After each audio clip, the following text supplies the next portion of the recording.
இன்றைக்கி ஃபார்மர்ஸ் மார்க்கெட்லேருந்து நான் என்னென்ன வாங்கினேன்னு பார்க்கலாமா? இந்த வெஜிடபிள்லாம் மொத்தம் வந்து $120 ஆச்சுங்க.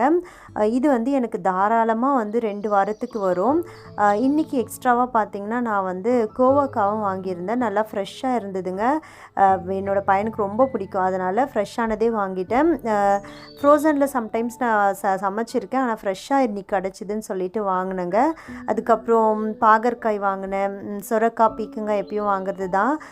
ஆனியன் பேக் வந்து இது $10. இது சின்ன வெங்காயம் இன்னைக்கு கிடச்சிதுங்க. எனக்கு பூண்டு புளிக்குழம்பு சாப்பிடணுன்னு ஆசையாக இருந்தது. சரின்னு சொல்லிட்டு இந்த பேக்கெட் பார்த்திங்கன்னா $5 தான். அப்புறம் எப்பயும் போல் எனக்கு முட்டை அங்கே வாங்குறது நல்ல லாபங்க. ஏன்னா 60 முட்டை $25 சொல்லிட்டு இருக்கோம். ஸோ இதெல்லாம் தான் இன்றைக்கி வாங்கினேன். நான் பீக்கங்காவும் வாங்கினேன். அது வீடியோவில் வந்து இன்றைக்கி காலையில் சட்னி வச்சு சமைச்சிட்டேங்க. கொஞ்சமாக வந்து கட் பண்ணி எடுத்து காய வச்சுருக்கேன். இது வந்து எண்ணெய் காய்ச்சறதுக்கு. அதை வர வீடியோவில் எப்படின்னு பார்க்கலாம்.